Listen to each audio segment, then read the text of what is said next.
কাঞ্চন, এই লেটারটা পড়ো।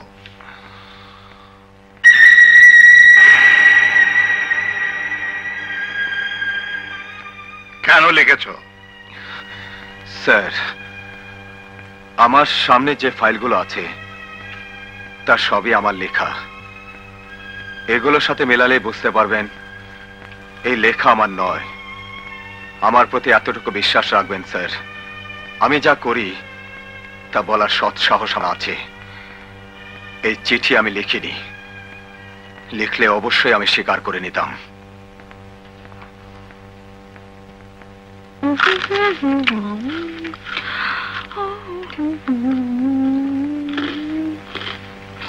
চম্পা, stand up. I say stand up. G. Stupid মেয়ে, মিথ্যাবাদী, তুমি একটা চোর। একটা বানোয়ার চিঠি লিখেছো সরল ছেলেটাকে ফাঁসাবার জন্য। জানো তোমার এই মিথ্যে চিঠির জন্য কি হতে পারত? আমি যদি চিঠিটা নিয়ে সরাসরি আইজি সাহেবের কাছে যেতাম, ওই ছেলেটা সাসপেন্ড হতো। যে দুর্নাম ওর ঘাড়ে পড়তো তা তোমার আত্মহত্যা করতে পারতো। Get out! I say get out! যাও আমার সামনের থেকে, মিথ্যাবাদী চোর কোথাকার। Get out!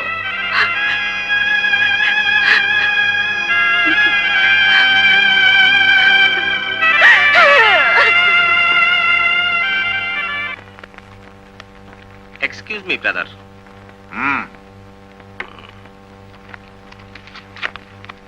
মিনিস্টার সাহেব বোধহয় টেলিফোন করেছিলেন? না, আমার দলের ওই ছেলেটার ব্যাপারে টেলিফোনের আগেই ছেড়ে দিন, তা না হলে উনি আবার মাইন্ড করলে আপনার অসুবিধা হতে পারে। Get up! Get up! মিনিস্টারের কথা যা, পারলে যেন তোর মিনিস্টার আমার চাকরি খায়। হ্যালো, জি স্যার, জি স্যার, স্যার হ্যাঁ? ডিসি সাহেব। আসসালামু আলাইকুম স্যার। কাঞ্চন, তোমাকে এক্ষুনি আমার একটু প্রয়োজন। আমি তোমার সাথে কিছু কথা বলবো। যদি তোমার সময় হয় তাহলে তোমাকে আমার সাথে একটু বাসায় যেতে হবে। জি স্যার, আসছি।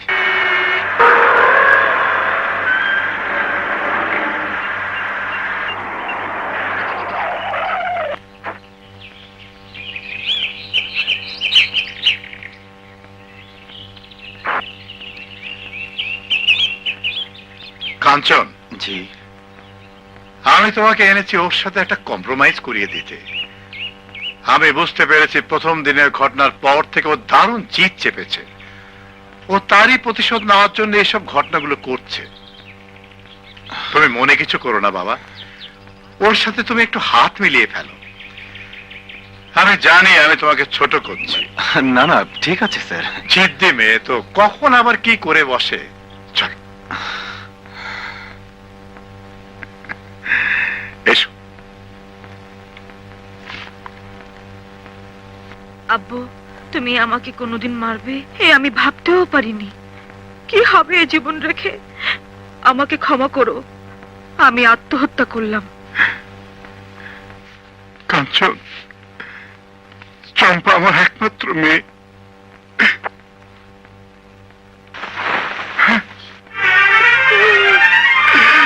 কাঞ্চন, আমার চম্পা রে, আমার চম্পা রে।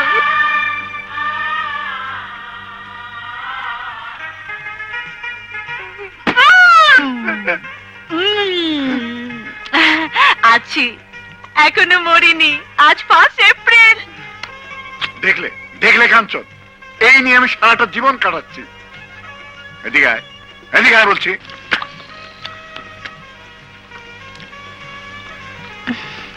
কাঞ্চন তোর কাছে হার মেনেছে। বাবা হাত মেলাও তো। লক্ষ্মী মা, সব ভুলে যা। শোনো, আর কোনদিন মিথ্যে কথা বলো না। হাত মেলাও মা।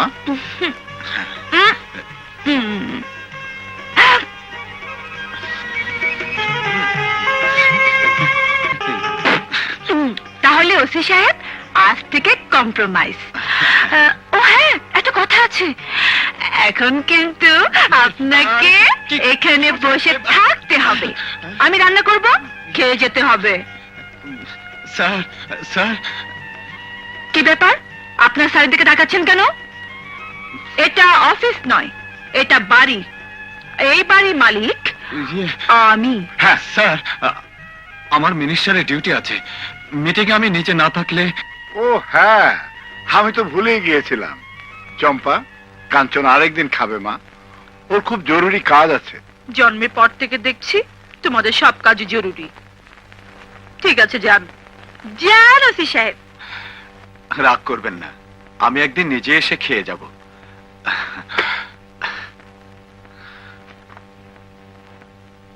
আমার সরকার সব সময় গরিব দুঃখী মানুষের পাশে থেকে তাদের ভাগ্যোন্নয়নের জন্য চেষ্টা করে যাচ্ছে। আমার সরকার এদেশের জনগণের সরকার, গরিব দুঃখী মানুষের সরকার। আপনাদের কাছে আমার আবেদন, আগামী নির্বাচনে আমার সরকারের পাশে থেকে তার হাতকে আরো মজবুত করুন, আরো শক্তিশালী করুন, শক্তিশালী করুন। আপনারা যদি আপনাদের ওয়াদা পূর্ণ করেন, তাহলে আমি আমার সরকারের পক্ষ থেকে কথা দিচ্ছি, আমার সরকার গরিব দুঃখী মানুষের পাশে চিরকাল থাকবে। এদেশের প্রত্যেকটি মানুষের জন্য বাসস্থান থাকবে, প্রত্যেকটি মানুষ চিকিৎসা পাবে, শিক্ষার সুযোগ পাবে, কোন মানুষ এদেশে অনাহারে মরবে না। আর এটাই হলো এক।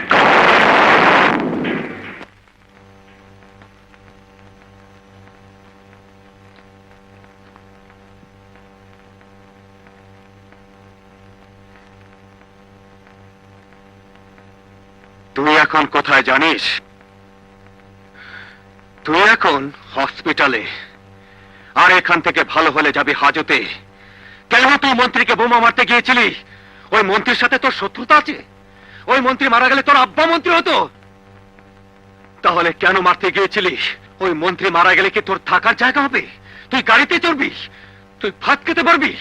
তুই যে টোকাই, সে টোকার বাচ্চায় থেকে যাবি। স্যার, এই টাকা আপনি জানি কি কইলেন? ওই লোকটার নাম মন্ত্রী। ওই লোকটা মন্ত্রী স্যার। ওই লোকটা মরে গেলে আমার কিছু যায় আসে না। এই 50 টাকা আমার কাছে অনেক বড়।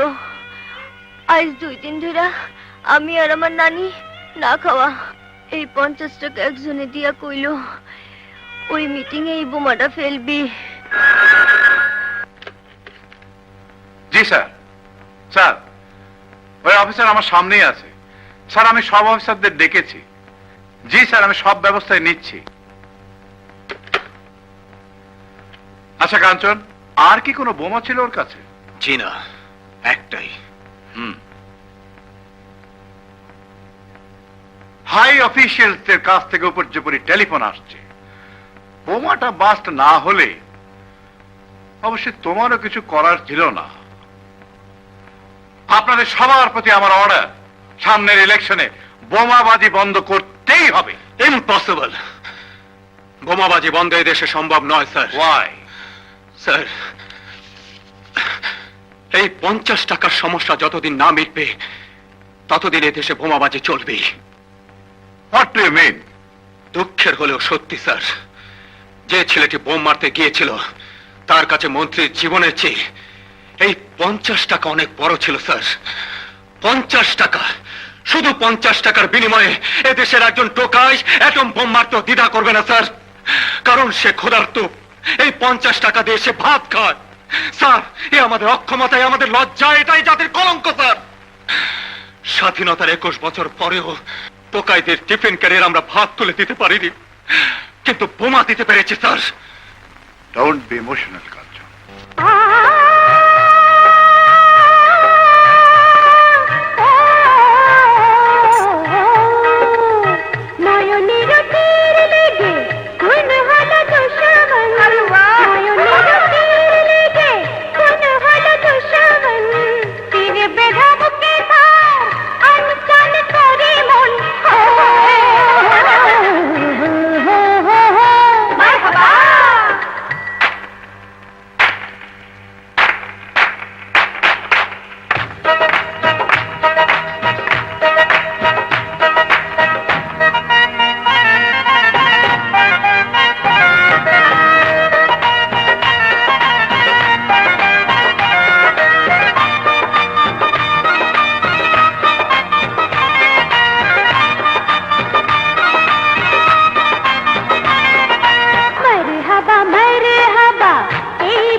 বন্ধু রত্নার বাবা দেলোয়ার হোসেন খান, ওর কথাই তোমাকে বলেছিলাম, তোমাদের দেশের ছেলে। জামান, আমার দেশের সাথে খুব একটা যোগাযোগ নেই। তোমার বাড়ি কোন গ্রামে? পরানপুর। আরে কি যেন নামটা মনে আসছে না। ও হ্যাঁ, রফিকুদ্দিন শেখকে চিনতে? হুম, আমার চাচা ছিলেন। জামান, বংশীয় ছেলে। দেশের বাড়ি যাই না তো, কি করে চিনবো এদের?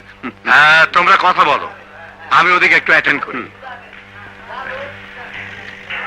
স্বাধীনতা যুদ্ধের সময় বোধহয় দেশের বাড়িতে ছিলেন। হ্যাঁ, ওই সময় একবার রাত্রে আপনাদের বাড়ি গিয়েছিলাম, পেলাম না। পরের দিন ভোরে শুনলাম আপনি নাকি সারা রাত পায়খানার মধ্যে লুকিয়েছিলেন। আপনার সারা শরীরে নাকি গু মেখে গিয়েছিল, মুখের মধ্যে নাকি গিয়েছিল। আমি একটু ওদিক থেকে আসি। জামান,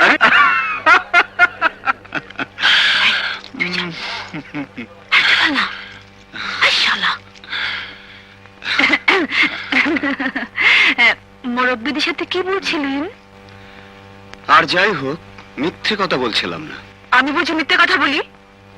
না, তা নয়, সত্য কথা কখনো বলেছেন কিনা তাই ভাবছি। এ বুঝি বিয়ের দাওয়াত? এখনই বুঝবেন কিসের দাওয়াত? বিয়ের আগের দাওয়াত। খালা, ইনি আমার খালা। আসসালামু আলাইকুম। খালা কি যেন বলবে আপনাকে। খালা, কথা বলো। আমরা আসি। ভালো করে বলো, ভালো করে। তোমার নামই তো কাঞ্চন। জি। তোমার সাথে আমার কিছু কথা আছে। জি বলুন। কি আর কথা, খোলাখুলি বলে ফেলি। তোমার সম্পর্কে সব আমরা জেনেছি। তুমি খুব স্ট্রেট ফরওয়ার্ড ছিলে, তাই সোজাসুজি বলি। আমার দুলাভাই তোমাকে খুব পছন্দ করেন, চম্পাও। চম্পাকে বিয়ে করতে তোমাকে কোনো আপত্তি আছে? আমিও তাহলে সোজাসুজি বলি। আমি তো তোমাকেই তালাশ করতেছি। তোমরাই সারা দেশে হেরোইন বেচো? আমি শুনছি হেরোইন বেচলে 14 বছরের জেল, না হয় ফাঁসি।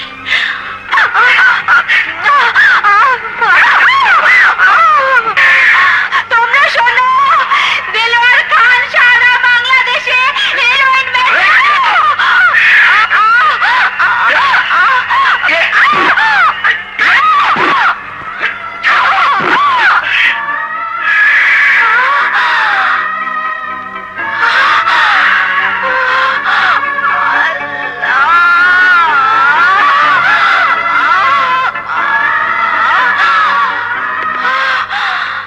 শাবাশ কবিলা, মানি লোকের মান তুমি বাঁচিয়েছো।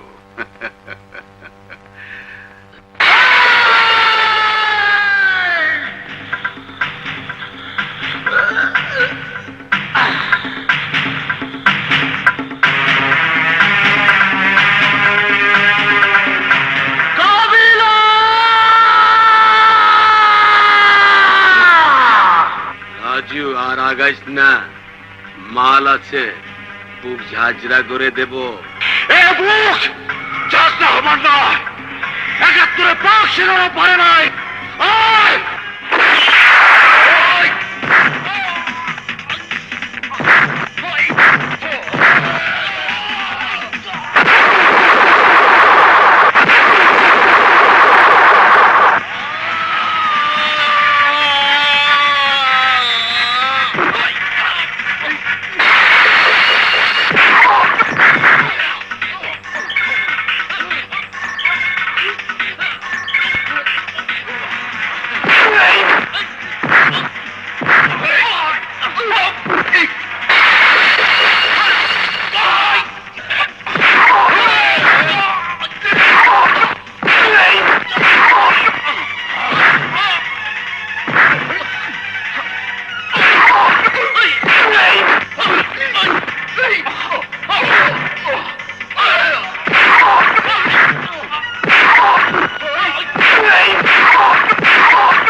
রাজুর কাছ থেকে যে রিভলভারটা পেয়েছো ওটার নাম্বার যদি B234 হয় তাহলে ওটা আমার বন্ধু খান সাহেবের রিভলভার এবং ওটা আজই রাজু ছিনতাই করেছে।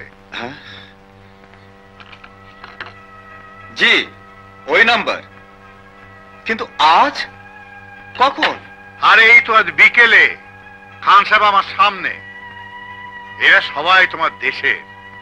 তুমি অবশ্য জানো রাজু আর খান সাহেবের মধ্যে একটা ঘটনা আছে। রাজু খান সাহেবকে নাকি গুলি করতে চেয়েছিল, আর কাবিলাকে যে ধরেছ কাবিলাও খান সাহেবের লোক, ওকেও মারতে গিয়েছিল। তুমি ওকে ছেড়ে দাও। না স্যার, তা কেমন করে সম্ভব? আমি ওকে মাতাল অবস্থায় ধরেছি। খান সাহেবের লোক যখন, জামিন হতে কষ্ট হবে না। আমি ওকে কোর্টে চালান করে দিচ্ছি। ঠিক আছে খান, তুমি কোনো চিন্তা করো না, তোমার রিভলভার তুমি ফেরত পাবে। আর কাবিলার জামিন বেটার তুমি কোর্ট থেকে নিয়ে নাও। রাজু, তুই সবকিছু অস্বীকার করছিস, অথচ ফুলের খুনের আসামি তুই।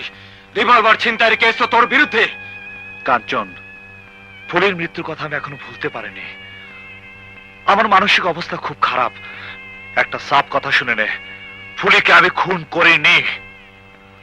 আর খান সাহেব, রংবাজি অনেক করেছি, প্রতিশোধ নিতে পারতাম, কিন্তু রত্নার জন্য আমি নীরব থেকেছি। খান সাহেবের মুখোমুখি আমি কোনোদিন হতে চাইনি। আমি কেন তার রিভলভার চিন্তাই করতে যাব?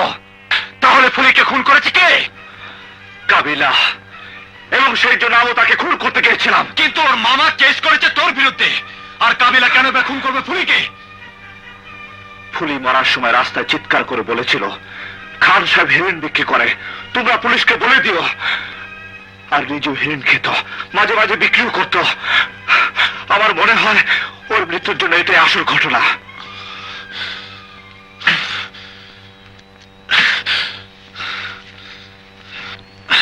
ফুলের পোস্টমর্টম করার সময় ওর বুকের মধ্যে এই কার্ডটা পাওয়া গেছে। এটা সম্পর্কে তুই কিছু জানিস? হ্যাঁ, আমার মনে হয় এই কার্ডই হলো আসল। এই কার্ড দেখে সে হেরোইন কিনতে গিয়েছিল।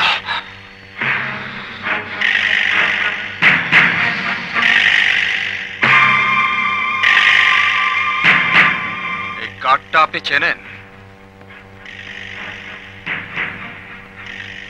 পুলিশের চোখে ফাঁকে দেওয়ার মতো সমস্ত কায়দা কানুন আপনার জানা আছে, আমি জানি।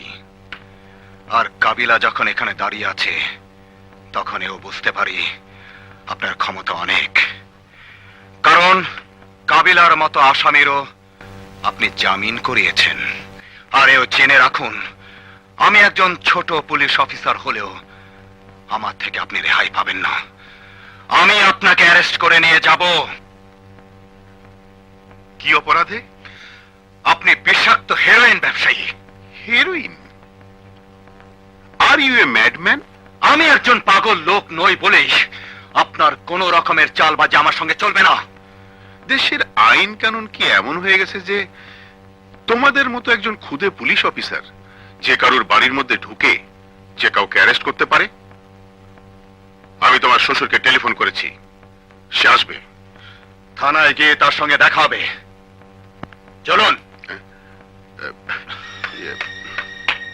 আরে জামান, দেখো তো ভাই, তোমাদের পুলিশদের এত বড় ক্ষমতা হয়েছে, তোমরা যে কাউকে যে কোনো সময় অ্যারেস্ট করতে পারো। তোমার জামাই আমাকে অ্যারেস্ট করতে চাইছে। কাঞ্চন, সত্যি? হ্যাঁ, ওনার বিরুদ্ধে এত বড় একটা ফাইল তৈরি হয়েছে এবং যে সমস্ত রিপোর্ট আমার কাছে আছে তার সবই জেনুইন। জামান, তুমি তো সবই জানো ভাই। আমি একজন নিরীহ লোক। আমার মেয়ে আর রাজুর ঘটনাও তুমি জানতে। আমি শুনেছি ওই রাজু তোমার জামাইয়ের বন্ধু। আর কয়েকদিন আগে আমার এই কর্মচারী রশিদের ভাগ্নিটাকে খুন করেছে রাজু। বোঝো তো, গরিব মানুষ, এরা বিচার আচার পাবে না বলেই আমি একটু ব্যাক করছি। সম্ভবত এই কারণেই রাজু তোমার জামাইয়ের কাছে আমার সম্পর্কে কিছু উল্টোপাল্টা কথা বলেছে। তুমি যে রিপোর্ট পেয়েছো ওর পেছনে একটা পারিবারিক ঘটনা আছে, আমি তোমাকে পরে বলবো। আমি সব জানি, আর জেনে ওনাকে অ্যারেস্ট করতে এসেছি। তুমি চলে যাও। আমি জীবিত থাকতে রাজুর প্রতি আর কোনো অবিচার হতে দেব না। আমি ওকে অ্যারেস্ট করবই। কাঞ্চন, আমি তোমার senior officer and this is my order. Get out. I say get out from here.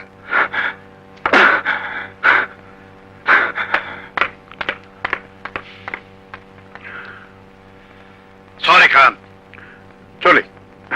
It's all right, বসো। আমার কাজ আছে। Thank you.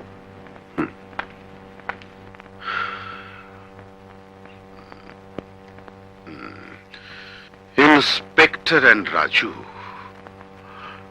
I will see both of you.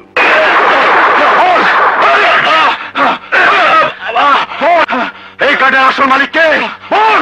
আমি জানি না স্যার, আমি জানি না। জানিস তো বটেই। এটা হলো 71 আর তোর কাছে 45। 71 আলো হিরোইন বিক্রি করতো, তুইও হিরোইন সহ ধরা পড়েছিস। বল এই কার্ডের আসল মালিক কে? আমি জানি না স্যার, আমি জানি না।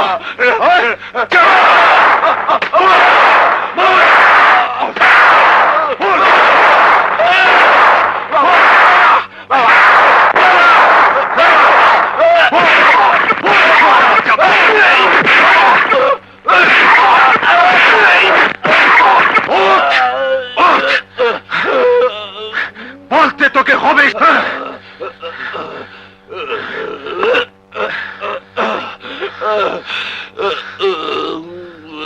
বলবে না, বলবে না, জীবন থাকতে বলবে না। অনেক পরীক্ষা করেই একটা কার্ড আমি দেই। রশিদ, তবুও নুর ইসলাম কার্ড সহ ধরা পড়লো কেন? বস, নুর ইসলামকে আমি পাইনি। এখন কি হবে বস? এদিকে ফুলি মার্ডার, নুর ইসলাম কাঠ সময় ধরা পড়েছে। আমার কিন্তু ঠ্যাং কাটতে আছে। তোর তো সব কাজে ঠ্যাং কাঁপে। কাবিলা,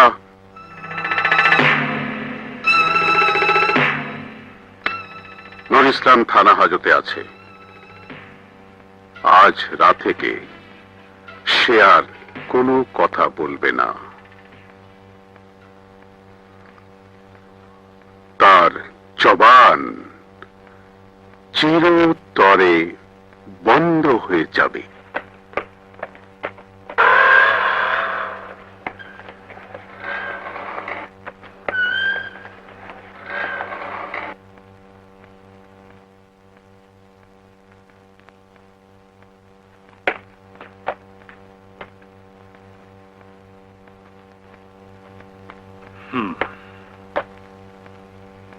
ওসি সাহেব, ওকে হিরোইন সহ আপনি ধরেছিলেন? জি স্যার। টর্চার করেছিলেন? জি স্যার। কখন মারা গেছে? জানি না স্যার, তবে আমার টর্চারে বোধহয় ও মরেনি। হাজতে আর কোন আসামি ছিল? জি স্যার, আরেকজন ছিল। তাকে ডাকুন। রহিম সাহেব। জি স্যার। কাবিলাকে নিয়ে আসুন। ডিউটি অফিসার কে ছিলেন? জি আমি। কটার সময় জানতে পারেন মারা গেছে? রাত 2টোর সময় স্যার।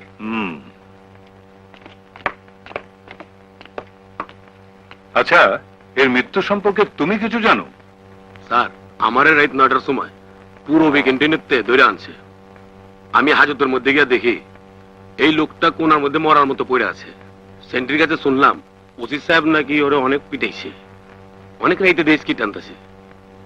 কিছু সময় পর ধরে আর রাও পারে না। পরে ভয় আমি সবাইরে ডাকলাম, সবাই গিয়ে দেখে মরে গেছে।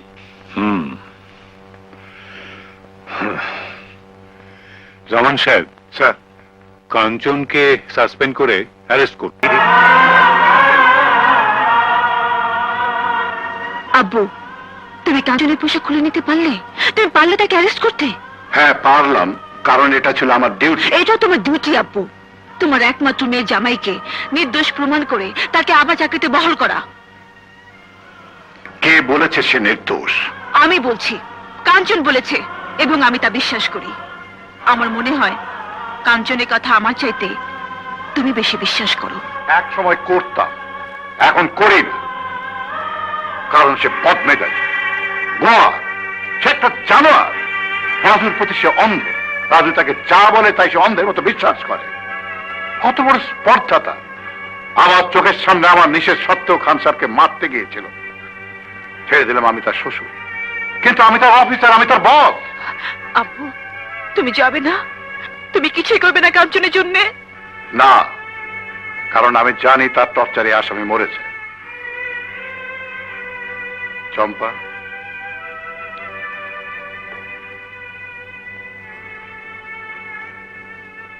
আমি সততার সাথে সারা জীবন চাকরি করেছি, কোনোদিন কারো কাছে মাথা নত করিনি, আজও পারবো না। আব্বু, হ্যাঁ হ্যাঁ, ধরেই নেইনি। সে অপরাধ করেছে বলে তার শাস্তি হয়েছে, হওয়া উচিত। আব্বু, তুমি আমাকে ল পড়িয়েছিলে। তোমার এককালে স্বপ্ন ছিল আমি বড় উকিল হই। স্বামীর চাকরি চলে গেছে, আজ আমাকে উপার্জনের পথ বেছে নিতে হবে।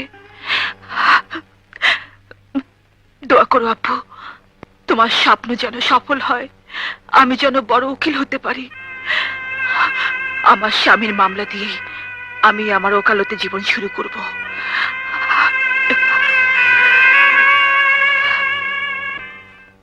ইওর অনার, এই সেই পুলিশ অফিসার যিনি প্রথম দিন ধানমন্ডি থানাতে এসে থানার একজন অফিসার জনাব রহিমুল্লাহকে থাপ্পড় মেরেছিল এবং তার কলার ধরে টেনে এনে থানার সমস্ত অফিসার ও পুলিশদের সামনে অপমান করেছিল।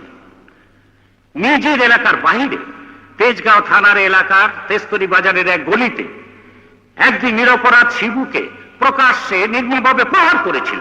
এটা ছিল তার ক্ষমতার অপব্যবহার। আরো একদিনের ঘটনা, তারই শ্বশুর ডিসি জনাব জামান সাহেবের সামনে মারতে উদ্যত হয়েছিলেন এদেশের একজন বিশিষ্ট ব্যবসায়ী জনাব দেলোয়ার হোসেন খানকে। ইওর অনার, নিশ্চয়ই আইন শৃঙ্খলা রক্ষা করার জন্য এদেশের পুলিশ বাহিনীর হাতে অস্ত্র দেওয়া হয়। তারা যদি সেই অস্ত্রের জোরে একজন নিরীহ সাধারণ মানুষের উপর অত্যাচার করে, থানার মধ্যে আটকে নিরস্ত্র মানুষকে নির্মমভাবে নির্দয়ভাবে হত্যা করে, তাহলে এদেশের জনগণ কোথায় গিয়ে দাঁড়াবে? ইওর অনার, নূর ইসলাম রাজা বাজারের সামান্য একজন মুদি দোকানদার, তার স্ত্রী আজ বিধবা, দুটি মাসুম বাচ্চাকে নিয়ে সে আজ রাস্তায়। এই দায়িত্বহীন বদমেজাজি ঘুষখোর পুলিশ অফিসার থানা হাজতে নূর ইসলামকে পিটিয়ে হত্যা করেছে। এদেশে নিরীহ জনগণের পক্ষ থেকে মহামান্য আদালতের কাছে আমার আর্জি, নূর ইসলামকে হত্যার দায়ে দৃষ্টান্তমূলক শাস্তি প্রদান করে আইনের হাতকে শক্ত করুন। আইনের হাতকে শক্ত করুন। একটি স্বাধীন দেশের মেরুদণ্ড হলো সে দেশের আইন। আইন নাজুক হলে দেশের জনগণ আইনের প্রতি তাদের শ্রদ্ধা হারিয়ে ফেলবে। অতএব আইনের হাতকে শক্ত করুন, মজবুত করুন, নূর ইসলাম হত্যার বিচার করুন। ইওর অনার,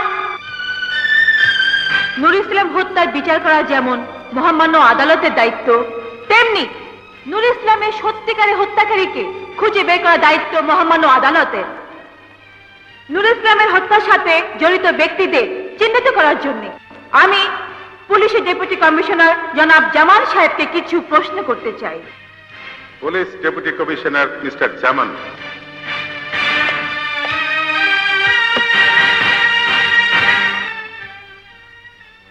জনাব জামান সাহেব, ইলিয়াস কাঞ্চন আপনার অধীনে একজন পুলিশ অফিসার ছিলেন। আমার প্রতিপক্ষ বলেছেন একদিন আপনার সম্মুখে আপনার নির্দেশ অমান্য করে জনাব দেলোয়ার হোসেন খানকে মারতে চেয়েছিলেন। এটা কি তার কোনো ব্যক্তিগত ক্ষোভ ছিল, অথবা আপনার কি মনে হয় এটা তার ক্ষমতার অপব্যবহার? হ্যাঁ, আমার ধারণা এটা তার ব্যক্তিগত ক্ষোভ। রাজু এবং ইলিয়াস কাঞ্চনের বন্ধুত্ব ছোটবেলার থেকেই। পারিবারিক কারণে রাজুর সাথে দেলোয়ার হোসেন খানের কিছুটা বিরোধ আছে। সেই বিরোধের কারণে বন্ধুর পক্ষ হয়ে খান সাহেবকে অপমান করতে চেয়েছিলেন ইলিয়াস কাঞ্চন। কোনো প্রমাণ ছাড়াই অ্যারেস্ট করতে চেয়েছিলেন খান সাহেবকে। আমি মনে করি এটা তার ক্ষমতার অপব্যবহার। জনাব ডিসি সাহেব, জনাব ইলিয়াস কাঞ্চন যেদিন খান সাহেবকে অ্যারেস্ট করতে গিয়েছিলেন সেদিন কি তার হাতে এই কাজটি দেখেছিলেন? হ্যাঁ, দেখেছিলাম। Please note down your honour.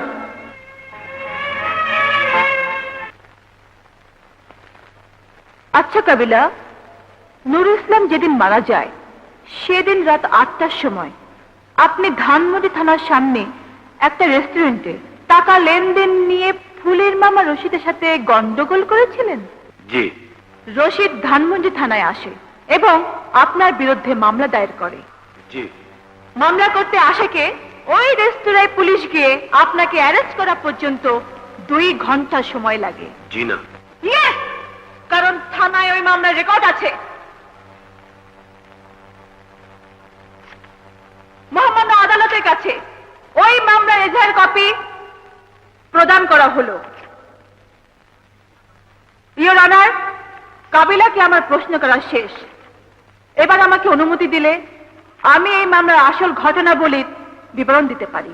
অনুমতি দেয়া হলো। ইওর অনার, এই মামলার নেপথ্য নায়ক প্রধান আসামি দেলোয়ার হোসেন খান একজন হিরোইন ব্যবসায়ী। অবজেকশন ইওর অনার, আমার প্রতিপক্ষ মামলার বিষয়বস্তু থেকে দূরে সরে যান। না, না ইওর অনার, এটাই মামলার বিষয়বস্তু। দেলোয়ার হোসেন খান নতুন কায়দায় অবৈধ হিরোইন ব্যবসা করেন। খুচরা ভাবে হিরোইন বাজারে ছাড়ার জন্য তিনি এই কার্ড সিস্টেম চালু করেছিলেন। কার্ড বহনকারী দেখলেই তাকে হেরোইন দেওয়া হতো। ফুলের মৃত্যুর পরে তার কাছে ওই একই ধরনের একটি কার্ড পাওয়া যায়। ফুলি এই কার্ড সম্পর্কে ফাঁস করতে চেয়েছিল বলেই তাকে খান সাহেবের নির্দেশে খুন করা হয়। এই কার্ড সম্পর্কে রহস্য উদ্ঘাটন করার জন্য ওসি ইলিয়াস কাঞ্চন নুর ইসলামকে অ্যারেস্ট করেন এবং নুর ইসলামের নিকটেও একই ধরনের আরেকটি কার্ড পাওয়া যায়।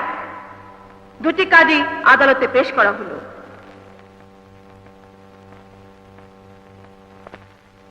নুর ইসলাম সবকিছু ফাঁস করে দেবে এই ভয়ে খান সাহেবের প্রয়োজন ছিল নুর ইসলামের মুখ বন্ধ করা, কিন্তু নুর ইসলাম তখন পুলিশের হেফাজতে। তাকে খুন করার জন্য কাবিলা এবং খান সাহেবের একজন বিশ্বস্ত কর্মচারী ধানমন্ডি থানার অদূরে একটি রেস্তোরাঁয় গন্ডগোলের প্রহসন করে।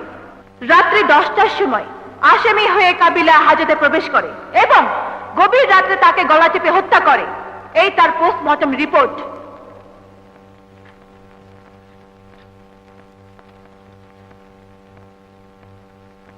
ইওর অনার, জনাব ইলিয়াস কাঞ্চন এবং রাজু এরা ছিলেন মুক্তিযোদ্ধা। দুজনের মধ্যে ছিল ঘনিষ্ঠ বন্ধুত্ব। এই একই উপজেলার বাসিন্দা দেলোয়ার হোসেন খান, তিনি ছিলেন রাজাকার। রাজাকারদের সাধারণ ক্ষমা ঘোষণা করা হয়েছিল তারা যেন সংশোধন হয়ে ভালো হয়, কিন্তু ইওর অনার, এটা খুবই দুঃখের বিষয়, দেলোয়ার হোসেন খান আজও ভালো হননি।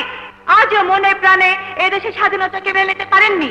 তাই এখনো তিনি মুক্তিযোদ্ধাদের বিরুদ্ধে অনেক জঘন্য ষড়যন্ত্রে তার শিকার আজকে টেরর রাজু।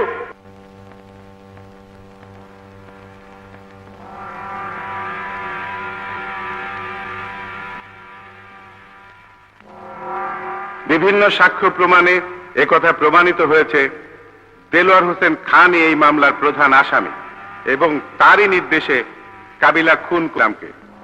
দেলোয়ার হোসেন খানকে পরবর্তী কোর্টে হাজির হওয়ার জন্য নির্দেশ দেওয়া হলো। বাংলাদেশ দণ্ডবিধির 302 ধারা মোতাবেক কাবিলাকে যাবজ্জীবন কারাদণ্ডে দণ্ডিত করা হলো। পুলিশ ইন্সপেক্টর ইলিয়াস কাঞ্চনের বিরুদ্ধে আনীত অভিযোগ প্রমাণিত না হয় তাকে বেকসুর খালাস দেওয়া হলো এবং তাকে স্বপদে পুনরায় বহাল করার জন্য সংশ্লিষ্ট কর্তৃপক্ষকে নির্দেশ দেওয়া হল।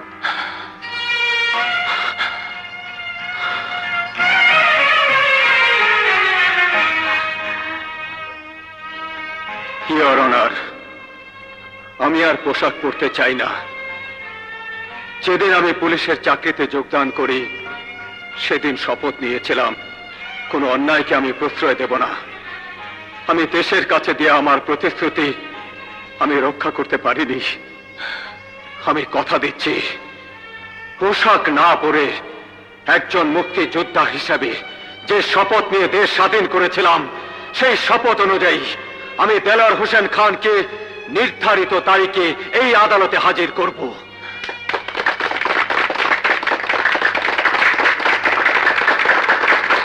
সেই ড্যাডি, এটাই তোমার আসল পরিচয়? মা আমার, তুই যা শুনেছিস সব বানোয়াট, সব মিথ্যে। রাজুকে বিনা দোষে জেল খাটিয়েছ, সে তো মিথ্যে নয়। আমার সামনে থেকে তাকে পুলিশে ধরে নিয়েছিল। আমি সেই পাপেরই প্রায়শ্চিত্ত করতে যাচ্ছি। তোমাকে বলে যাচ্ছি, শুনে রাখো, আমি রাজুকেই বিয়ে করব যদি সে দয়া করে আমাকে বিয়ে করে। রত্না, আমার ইজ্জত বংশমর্যাদাকে ধুলোয় ছি, তোমার আবার বংশমর্যাদা, তোমার আবার ইজ্জত। তুমি একটি নর্দমার জঘন্যতম কীট সমতুল্য। বাংলাদেশে তোমার বাঁচার অধিকারই তো নেই। তুমি এদেশে থাকো কি করে? আমার কথা ভুলে যেও, আমি তোমার মেয়ে। রত্না,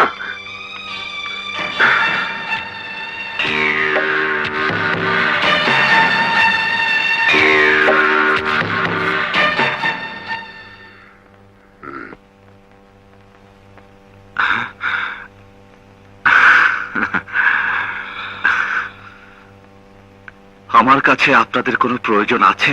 হ্যাঁ আছে, আমি তোমাকে বিয়ে করতে এসেছি এবং এখানেই। হ্যাঁ রাজু, ও তোকে বিয়ে করতে এসেছে। আপনার সাথে আমার খুব একটা কথা না হলেও আমি আপনাকে চিনি। রত্না আমার বান্ধবী, ও আপনাকে তখনও ভালোবাসতো, আজও বাসছে। আপনার জন্য ও আজও বিয়ে করেনি। আপনার সাথে বিয়ে না হলে ও চিরকুমারী থাকবে। কাঞ্চন, কাঞ্চন, কি হলো তোমার? চম্পা, আমার মাথাটা ঘুরে উঠলো। কাঞ্চন, ডাক্তার কাছে নিয়ে যা।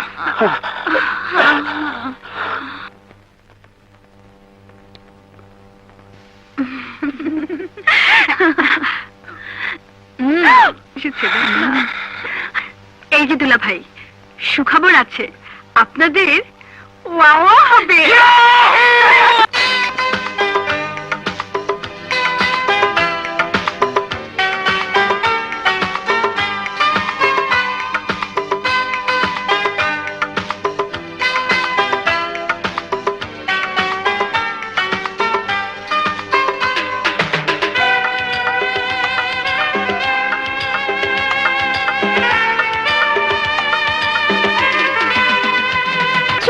করে পায়ে পায়ে ফুল পরিদের মতন আমার কোলে আসবে দেখো একটি মানিক রতন। তুমি ড্যাডি, আমি মামি, কবে হব বলো না। চুক্তি করে পায়ে পায়ে ফুল পরিদের মতন আমার কোলে আসবে দেখো একটি মানিক রতন। তুমি ড্যাডি, আমি মামি, কবে হব বলো না।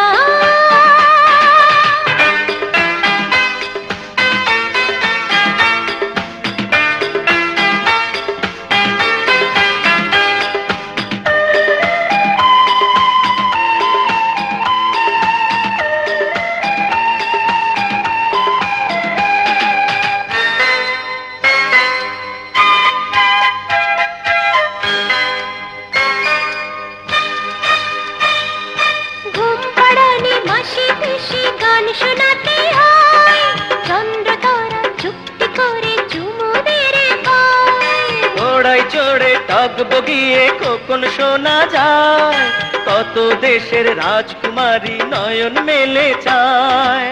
চুক্তি করে পায়ে পায়ে ফুল পরিদের মতো আমার কোলে আসবে দেখো একটি মানিক রতন। তুমি ড্যাডি, আমি মামি, কবে হব বলো না।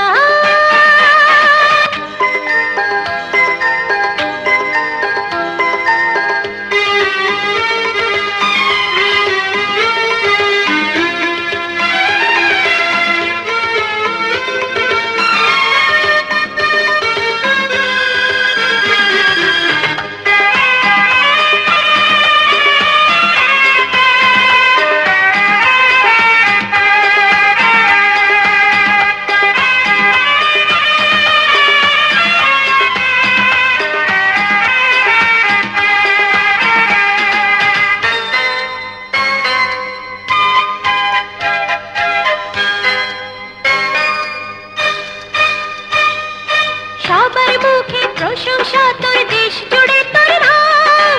রাজ্য বেচা কেনা করেও হবে না তোর দাম। বাবা মায়ের মনের আশা, মনের যত সুখ, লাল টুকটুক বউ এনে তুই দেখাবি তার মুখ। চুক্তি করে পায়ে পায়ে ফুল পরিদের মতন আমার কোলে আসবে দেখো একটি মানিক রতন। তুমি ড্যাডি,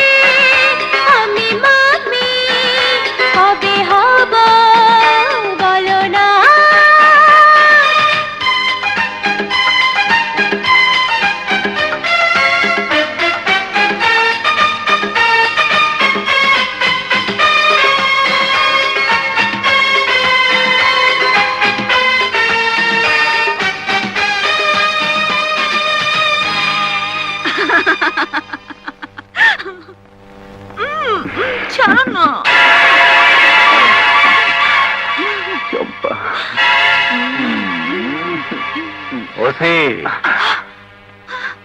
এখন তোর চাকরিও নেই, পোশাকও নেই, তুই আর আমি সমান। ওই শালা! চুপ!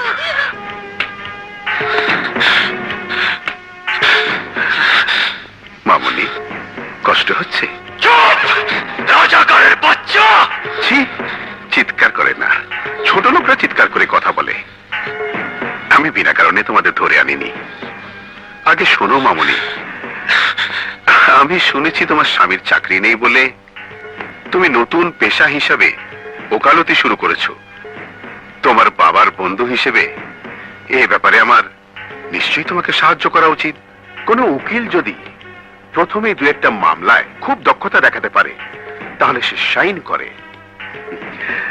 তোমার স্বামীর মামলায় তুমি দক্ষতা দেখিয়েছ,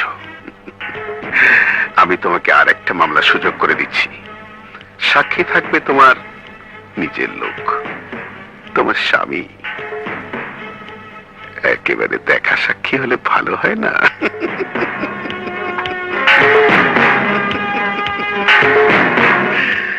শিবু, ব্যবস্থা করো।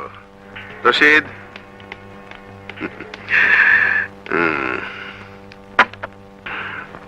কন্ট্রাক্টের সব টাকা দিয়ে দিলাম। ওই রাজাকারের বাচ্চা এক কাঞ্চন চম্পাকে শেষ করে দেশের 11 কোটি মানুষের মুখ বন্ধ করতে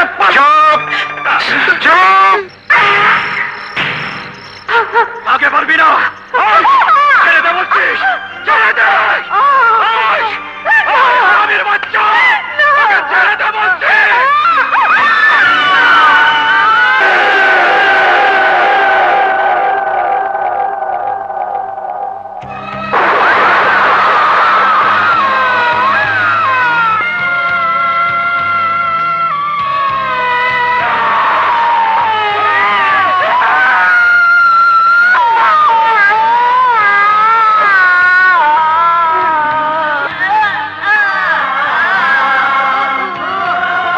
তরি ফুলিতেছে জল, ফুলিতেছে মাছি পথ, ছিড়িয়াছে পাল, কে ধরিবে হাল, আছে কার হিম্মত? কে আছো জোয়ান, হও আগুয়ান, হাকিছে ভবিষ্যৎ।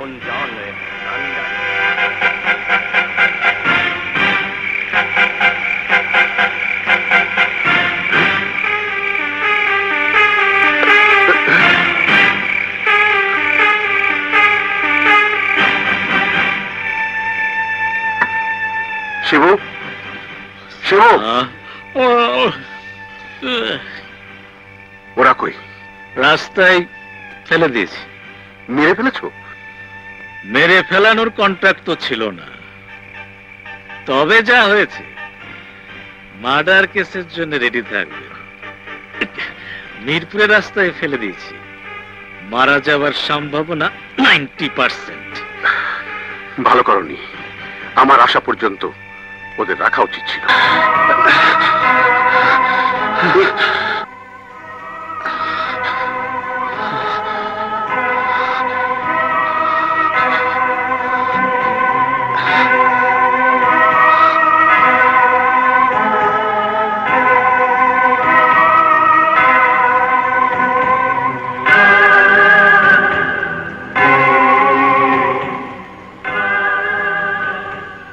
শুনুন,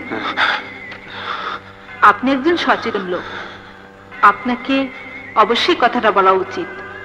দুঃখ পাবেন না, আপনার স্ত্রীর আর কোনোদিন সন্তান হবে না।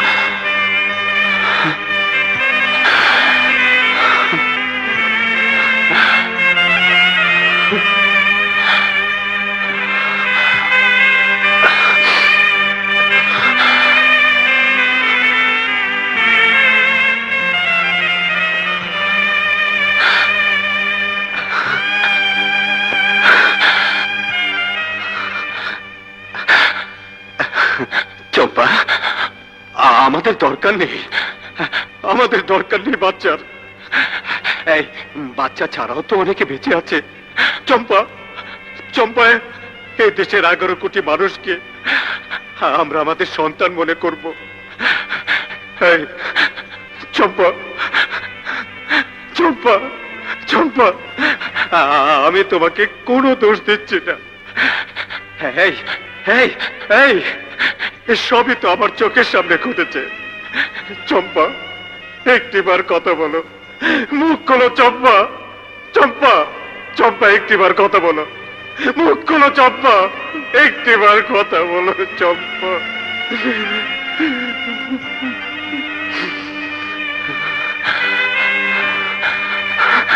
হ্যাঁ হ্যাঁ, আমার মেয়ে আর মেয়ের জামাই গতকাল বিকেল থেকে খোঁজ নেই। আপনি কন্ট্রোল রুম, ডিএমপি সব থানায় জানিয়ে দিন।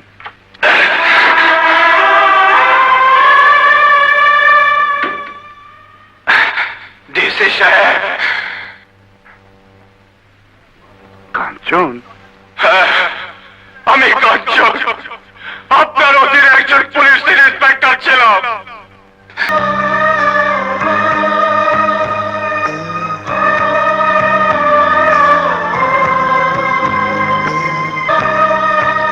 চম্পা, দেখো কে এসেছে।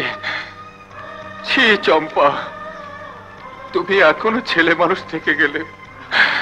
নামো, আপু এসেছে। চম্পা, চম্পা, চম্পা, চম্পা, চম্পা, চম্পা, চম্পা, চম্পা। বস, আমার ঠ্যাং কাটতে আছে, আমি ঘামে যাচ্ছি। বাড়িটা অন্ধকার থাকবে, বাইরে থেকে তালা দিয়ে আটকে রাখবি। শিবু, কয়েকদিন ঢাকার বাইরে থাকো। জীবিত রেখে ভালো করনি, কারণ ওর শ্বশুর ডিসি আর ও খুব সিরিয়াস।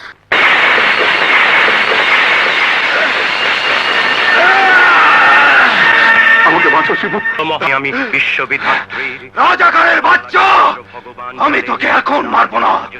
আজ তোর মামলার তারিখ, আমি তোকে কোর্টে নেব।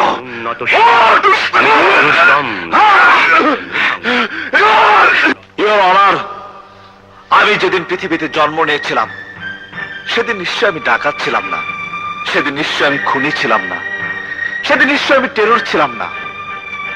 আজ আজ কেন আমি একজন দাগী আসামি, খুনি হিসাবে এই কাজ করায়? এই দেশ, এই সমাজ ব্যবস্থা আমাকে খুনি করেছে, আমাকে টেরর করেছে।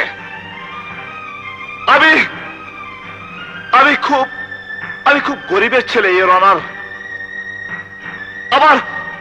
আমার বাবার নাম কসিমউদ্দিন। আজ থেকে 21 বছর আগে আমি স্বাধীনতা যুদ্ধ করেছিলাম। সেদিন যে স্বাধীনতা যুদ্ধ করেছিলাম, 21 বছর পর আজ মনে হয় সেই যুদ্ধ শুধু মানচিত্রে একটি নতুন দেশের জন্ম দিয়েছে, শুধু নতুন একটি পতাকার জন্ম হয়েছে। কিন্তু এই কসিমউদ্দিন ছেলেদের স্বপ্ন ছিল তারা ভাত পাবে, কাপড় পাবে, চিকিৎসা পাবে, শিক্ষার সুযোগ পাবে। তা পায়নি। আজ স্বাধীনতার ফল বড় হয় টেলিভিশনের 2টি দেশাত্মবোধক গানের মধ্যে সীমাবদ্ধ। কিন্তু এমনটি হবার কথা ছিল না, এর অনার। কেউ নড়বে না, নইলে গুলি করে পাখির মতো বেঁচে ফেলবো। অস্ত্রধারী পুলিশ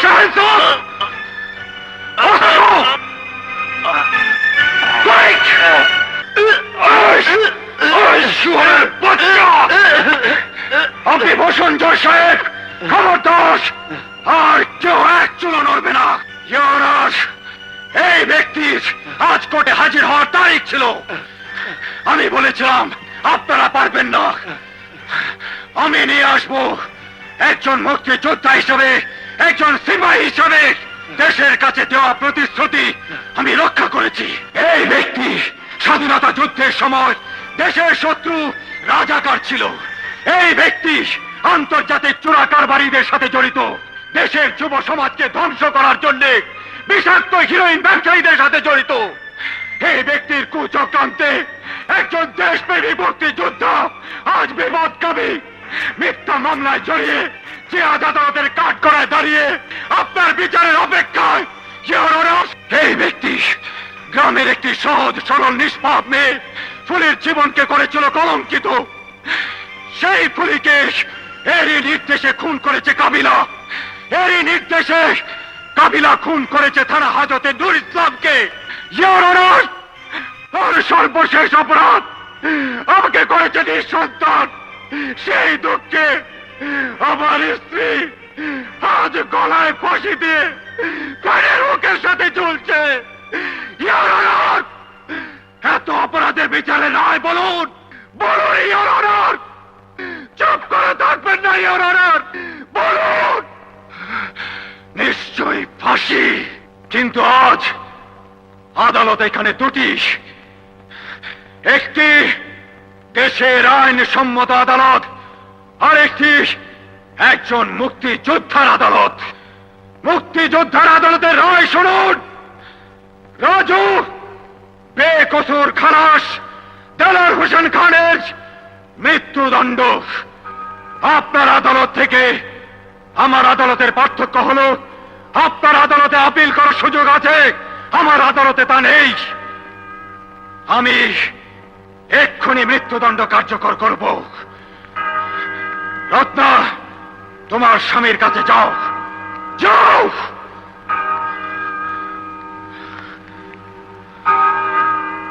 রাজুর হাত ধরে এখান থেকে চলে যাও, কারণ তোমার বাবার মৃত্যুদণ্ড এক্ষুনি কার্যকর হবে। রাজু, যা, যা বলছিস।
পবিত্র সংসদে বসে যারা দেশ চালালো, আমি তোমাদের কাছে এই পতাকা পৌঁছাতে চেয়েছিলাম, পারলাম না। এই পতাকা জন্ম দেওয়ার জন্য যুদ্ধ করেছিলাম। 11 কোটি মানুষের কাছে অনুরোধ, এদেশের রাজনীতিবিদ, বুদ্ধিজীবী, কৃষক, শ্রমিক ভাইদের কাছে অনুরোধ, এই পতাকা যেন উঁচু থাকে, উঁচু থাকে।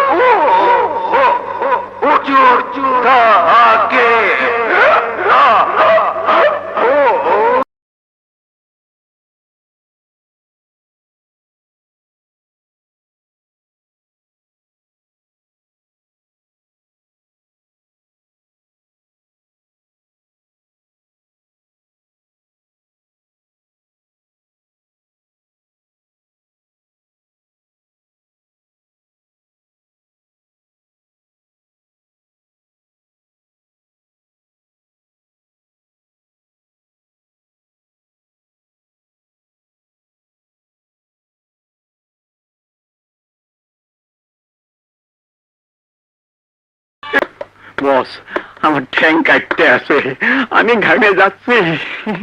বাড়িটা অন্ধকার থাকবে, বাইরে থেকে তালা দিয়ে আটকে রাখবি। শিবু, কয়েকদিন ঢাকার বাইরে থাকো। জীবিত রেখে ভালো করনি, কারণ ওর শ্বশুর ডিসি আর ও খুব সিরিয়াস।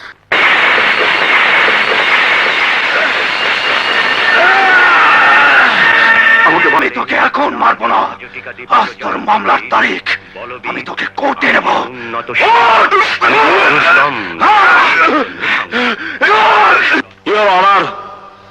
আমি যেদিন পৃথিবীতে জন্ম নিয়েছিলাম সেদিন নিশ্চয় আমি ডাকাত ছিলাম না, সেদিন নিশ্চয় আমি খুনি ছিলাম না, সেদিন নিশ্চয় আমি টেরর ছিলাম না। আজ আজ কেন আমি একজন দাগী আসামি, খুনি হিসাবে এই কাজ করায়? এই দেশ, এই সমাজ ব্যবস্থা আমাকে খুনি করেছে, আমাকে টেরর করেছে। আমি আমি খুব আমি খুব গরিবের ছেলে, ইওর অনার। আমার বাবার নাম কসিমউদ্দিন। আজ থেকে 21 বছর আগে আমি স্বাধীনতা যুদ্ধ করেছিলাম। সেদিন যে স্বাধীনতা যুদ্ধ করেছিলাম, 21 বছর পর আজ মনে হয় সেই যুদ্ধ শুধু মানচিত্রে একটি নতুন দেশের জন্ম দিয়েছে, শুধু নতুন একটি পতাকার জন্ম হয়েছে। কিন্তু এই কসিমউদ্দিন ছেলেদের স্বপ্ন ছিল তারা ভাত পাবে, কাপড় পাবে, চিকিৎসা পাবে, শিক্ষার সুযোগ পাবে। তা পায়নি। আজ স্বাধীনতার ফল বড় হয় টেলিভিশনের দুটি দেশাত্মবোধক গানের মধ্যে সীমাবদ্ধ। কিন্তু এমনটি হবার কথা ছিল না, ইওর অনার। কেউ নড়বে না, নইলে গুলি করে পাখির মতো বেঁচে ফেলবো। অস্ত্রধারী পুলিশ আহত।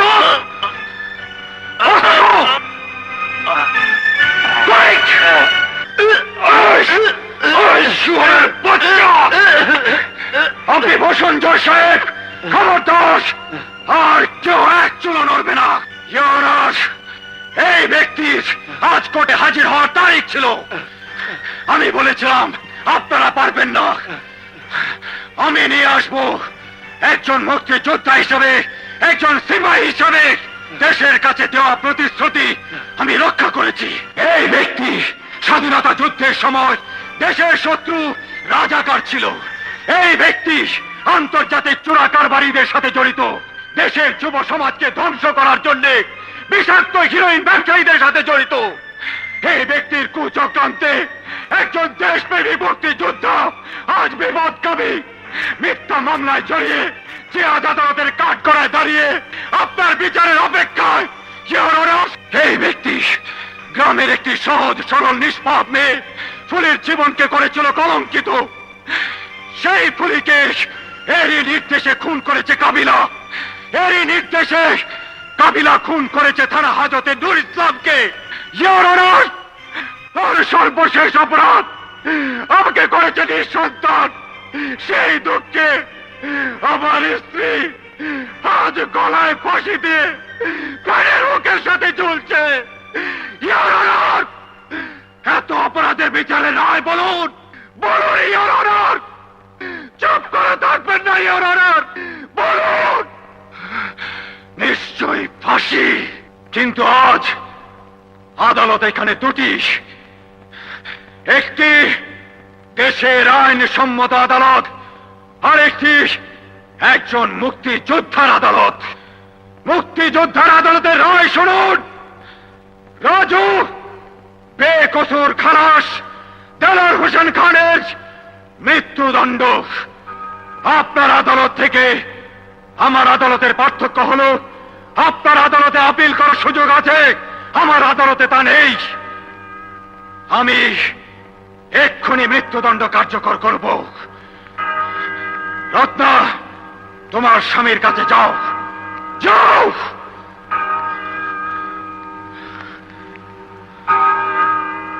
রাজুর হাত ধরে এখান থেকে চলে যাও, কারণ তোমার বাবার মৃত্যুদণ্ড এক্ষুনি কার্যকর হবে।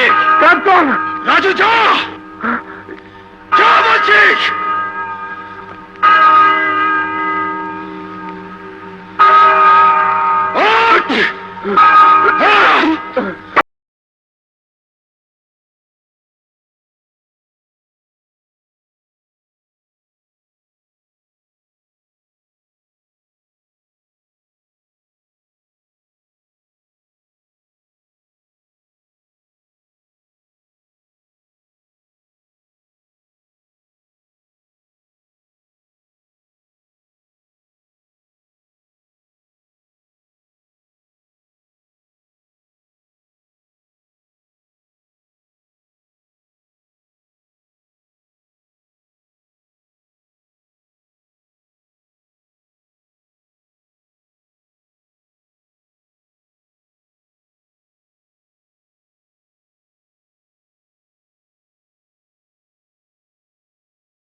কাছে এই পতাকা পৌঁছাতে চেয়েছিলাম, পারলাম না। এই পতাকা জন্ম দেওয়ার জন্য যুদ্ধ করেছিলাম। 11 কোটি মানুষের কাছে অনুরোধ, এদেশের রাজনীতিবিদ, বুদ্ধিজীবী, কৃষক, শ্রমিক ভাইদের কাছে অনুরোধ, এই পতাকা যেন উঁচু থাকে, উঁচু থাকে।